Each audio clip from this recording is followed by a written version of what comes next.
Hello everyone, we are Recon Bay Gaming. I'm Patrick. I'm Padre. As you can tell, we are live at Gencon. We are at the Gale Force 9 booth with none other than Jack Reda, and we are going to be unboxing Firefly Misbehavin.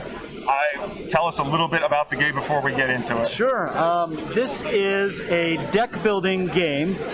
It is for 2 to 4 players. It takes place in the Firefly verse, as you may know.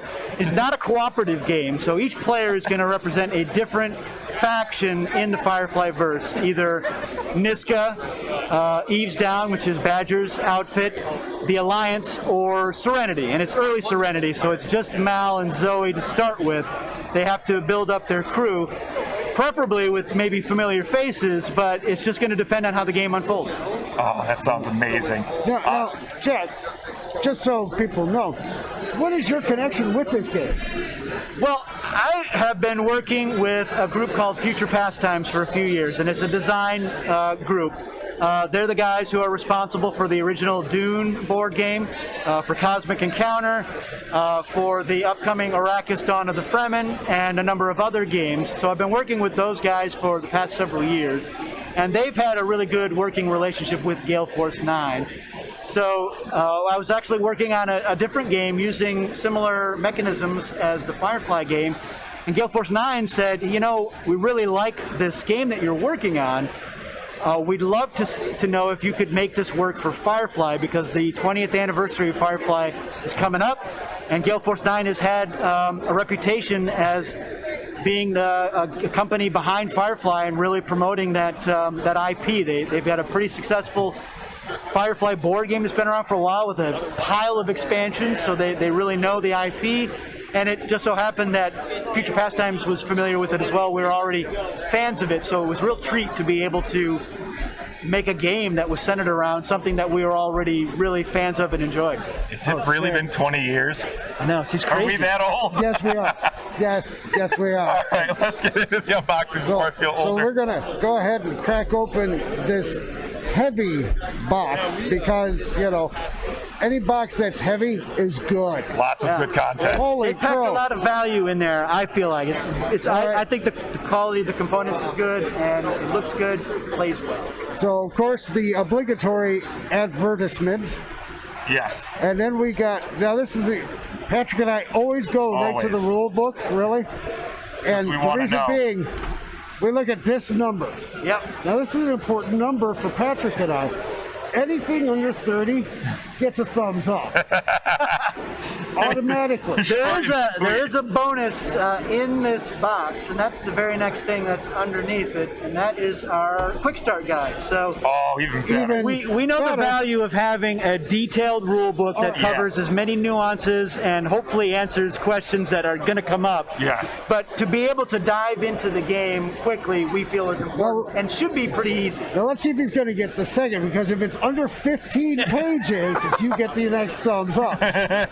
Oh no, he gets the 19 pages. Yeah. But we're going to give it a lot of illustrations and you know, flavor. So we put flavor text in there because it was hard to not do it. So anytime that you get a quick start guide like this is always brilliant to put into the box. Everybody take note, please. Look at, I mean, you guys did not. I feel like they did a good job of really just breaking down the concepts. I mean, I'll be the first to admit that when you break into Firefly and you say, all right, there's 4 actions I can do on a turn, and one of them I can do in 4 different ways, and you're like, well, that's 8 different things. Is this too much? Is there too much going on? But it really, I find, is very streamlined in terms of what you can do. There's enough flexibility of like, I could do this or I could do that, but there's still enough depth. You're like, these are going to be meaningful decisions, and I have options. So the game doesn't play itself. You do have to make some decisions, and I'll tell you right now, as a designer, my number 1 design criteria is what I call excruciating decisions. That's my absolute favorite thing. I think if a game doesn't force you to make an excruciating decision, then it's not as good as a game as it could be. So that's what I try to focus on. And I think that Firefly Misbehavin creates situations where you have a lot of excruciating decisions that you're going to be making. And maybe that's a turnoff. People are like, I don't want to be, but I love it. I love it where I'm like, oh, I really want to do this, but I also really want to do that. which is going to be my optimal move for this turn. Yeah. And maybe that's an easy choice. You're like, oh, clearly I should do that. But because there's other players involved, that's what really makes it excruciating, because you don't necessarily know what they're going to do or how they're going to react to what you're going to do. So that's where I think the fun comes in. See, and I have to agree with you. Anytime that you can suffer vapor lock trying to think of what you're doing, that when you have to make a decision, it's like it's almost like that choose your own adventure when we were kids. Yeah. Oh, If yeah. I do this, I'm going to do this. Oh, great, I'm dead. Now, there's a fine line between excruciating decision and analysis paralysis. So I don't think this is a game that suffers from that. I think that at a glance you can always get a sense of, well, here's what's going to happen if I do this. Here's what's going to happen if I do that. So you don't. It's just a matter of. It's not going to take you a long time to figure it out. It's just you have to decide which is your best move. So I think that's the hardest. All right. So here we have some different boards. At the center of the table, you're going to have basically a marketplace of cards that you're going to use to build your deck. Yep. There are two boards that do that. So this is the market board, and as you can see, it's got decks for the core, for the border, and for the rim. So the different things you might expect to find in those areas of the verse are divided up that way. And there's only going to be 2 cards from each that are going to be available to you at any given time. And pretty much every card in those decks is going to be unique. So if you're looking for Inara, for instance, she's going to be in the core deck. If you're looking for Jane or Wash, they're going to be in the border deck. Okay. So they don't start in with those with the Serenity faction. You got to go fish them out, but that's where they are. That's where the Tams are. They're in the core, because that's where they kind of were in the show. They were making their way away from the core because that's where the highest danger was. So the different things, the different characters and stuff from the show, they're distributed evenly. And when you're buying cards, the stuff in the rim is a little bit cheaper than the stuff in the border, which is a little bit cheaper than the stuff in the core. So all your real high value stuff is going to be in that core deck. So this is the one board where you're going to have stuff that's available. But there's another board. It's called the supply board. One right under there, that. So these are all our player boards. Let's see. Oh, it's underneath. Here we go. So this is the supply board, and this is another unique part of this game. So the supply is going to be composed of 4 sets of cards. And unlike the market, which they're all unique, here you're going to have a pile of cards with the same effect. So it's several cards that are misbehaved in this deck, several shiny cards, several of a particular maneuver. The other thing that makes these supply cards unique is they're one-shot cards.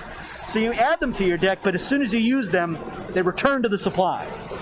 So your someone else deck could be is grabbing them. Exactly. So somebody, even if you're like stockpiling them, as soon as you use them, they're available again. So that's what makes those different. And then you've got the player board. So each player has a unique board. Right. That is going to have what we call an asset area for certain cards that are considered assets, and that'll be things like ships, planets, but even certain people like mercenaries are considered assets in this game. And then you have a command area, which is where you put your characters and items. But this is the Eves Down. This is Badger's board. Is different from Niska's board. He's got more slots for assets, but he's more restricted in his number of characters and items. And then we've got the Alliance. They've got the most spaces of any of the factions. And then, of course, you've got Serenity is on the yellow one. So they can have more characters in play, or they can choose to have more items in play, but a limited number of assets overall. There's also, these are two-sided. So you can have one where everyone has the same number of assets and no restrictions on their characters and items. And there are modes of play that instruct you to use the other sides of these boards. Excellent. I absolutely love that. So we've got some tokens. Some of them come pre-punched for your convenience. Because Just these. Which is not a terrible thing here. I'm liking the coinage here. Yeah, it's pretty good card stock. So we've got credits, which you're going to use in a couple of different ways in the game. These are all what we call verse tokens, and they match the different factions. So you got Alliance, Eves Down, Niska, and Serenity. Right. We've got what we call the fight target token, which we use when we have fights. And these are modifiers just to help keep track of our. This card has been pumped up. Yep. It's worth 2 more, so we'll put a little 2 token on there to let you to remind everybody. All right. Okay. So it's just a temporary effect to help the gameplay. And then the heart of the game is all the cards. You got piles of Holy cards here. crow, we got a lot of cards. That is a lot of cards. All right. So each faction is going to start with a deck of 10 cards that is unique to that faction. Yep. So the Serenity deck has Mal, it's got Serenity, it's got Zoe, it's got the Frontier Model B, it's got the Brown Coat. Yep. The Alliance one has got Harkin and a radio operator and a Tohoku class cruiser and some other stuff. So you start with your unique deck, and each deck has its own unique strengths or opening strategies. Yep. But the cards that you add to the deck will help to shape what your overall strategy is going to be for that game. So Niska's deck, for instance, has the most fight power. It's got a lot of thugs, mercenaries. They can pick a lot of fights. It's got a torturer and the special machine that they use to kill We have Mal a with in the show. torturer. Yeah, torture. Exactly. Yeah, it's not a game without a torture. Not in this game, anyway. And but the Badgers deck lets them earn money and break deals and swindle people more. And the Alliance deck has got a lot more sort of overlord and interfering with what other people are doing. They can put warrants on your character so that they can't do anything till you get rid of the warrant. So they all start off with unique things that they can do. And unique ways that they can leverage those verse tokens that I was talking about. Everyone has a unique way they can earn them, and then unique ways that they can spend them to do more things on their turns. Some surprises. Yeah, I mean that's like Spartacus mixed with like. Absolutely.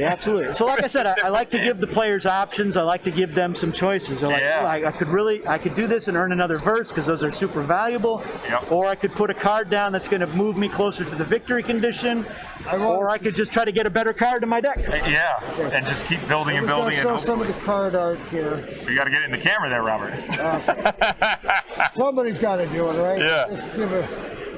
Oh, those look amazing. These are all the different border cards you can get. And cards will have different attributes. Like you can see the Azrev there on top. It's got this little icon there. It's got the pistol. That means you can use that when you pick a fight. So if you want to try to steal a card from somebody else, you're both playing cards with fight, and you're adding your power to the fight to see who has more. And people can play cards from their hands or cards that they already have in play. So sometimes you don't know how much power they've got. That's what I was about to say. So it's kind of like, he doesn't look too strong over there, and then all of a sudden they pull out more guns than you can imagine. Most of your images here are coming right from the show. Right from the show. I will say, I love the art. Yeah. Fantastic. We went back and forth. There was like, should we do art? We know there's another Firefly game that got kind of dinged for the art. Yep. So it's very subjective. But this is the imagery that I think the fans are used to. It's what they know. It's what they when I think grow of and love. Firefly, this is what I think of. That's what I think of. Yeah. I find it's The easier show. for me to feel immersed in the show by looking at the images I from the show. remember So her. I was going Forever. through those DVDs back and forth, just looking for everything, making a list of, this could be useful. If we keep working at it, we can get that show back. We can get it back.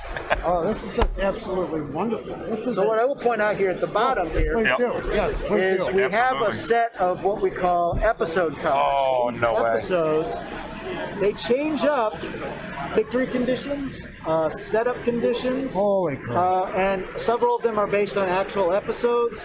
So War Stories is an actual episode from the show. Some of them are just inspired by stuff from the show, and they can tell you which cards to have in the supply because there are more supply sets than there will fit on the board. Right. They may have, this one has a special win condition, so it's different from the regular one. Some of them will tell you what cards to start with, so there's one that lets Serenity start with Wash and Kaylee already in their deck. Oh, okay. Jump start. Yeah, you already feel like you're a little bit more further along in the season there. And it really changes up how the game plays. So some of them you're much more into having fights with the other players. Some of them it's just about it's a race to get to certain cards or certain types of cards before the other players. So it does change up how the game unfolds in interesting ways. That's incredible. So these are some of your supply cards. So you can see there's multiple copies on there. And some of these, you'll notice the little green leaf icon. So I'm a leaf in the wind there. These are called maneuvers. Yep. And these are really powerful cards because when you play one, if you've collected those verse tokens, you can play a verse token to activate that card again immediately. Yep. And if you have like 3 or 4 verse tokens, you can say like, I'm playing the maneuver, and then I'm gonna do it 3 or 4 more times, and it can just overwhelm a player with like, wow, I didn't see that coming. Wow. So yeah, and some of them have multiple effects. So you could say I'm playing it for the top effect, and now I'm gonna use a verse token for the bottom effect, and now I'll use another verse token for the top effect again. So if you build up for them, now these require you to have a ship in play, and only the Alliance and Serenity start with the ship in their decks. Yep. So the other factions have to get a ship, they got to get it in play, they got to get the verse tokens, and then the maneuver becomes powerful. So you do have to maneuver your way into being able to use it. Oh, so it is not like everyone's starting on the same field or same goals. You really have to decide if you want to lean into what the starting deck is arming you to be able to do. But you also have to look at, all right, what's available in the market? Is that going to accentuate what I can do? Can I get those cards before somebody else does?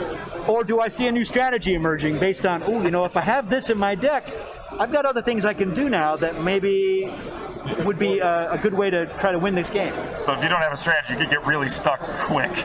You do, but like I said, there are ways that you could come up with a new strategy. So we start off by giving the players, here's a good way to go, but you're not beholden to it. You can really sort of build up your own strategy depending on what's out there and what appeals to you in gameplay. I've had a lot of friends talk about games that they play and they say, so these have a reference for your whole turn on one side, and then this side tells you how each faction can earn a verse token, because it's different for each faction, plus how you spend them, which is also unique to the faction. So that's incredible. It tries to get some flavor of how the factions, so they all do behave differently, and true to what you would expect them to do in the show. And then I'm going to point out here too, which is one of my big things that I've noticed that Gale Force 9 has been doing a lot lately, are the trays that hold every stinking thing that there is, and there's a place for everything.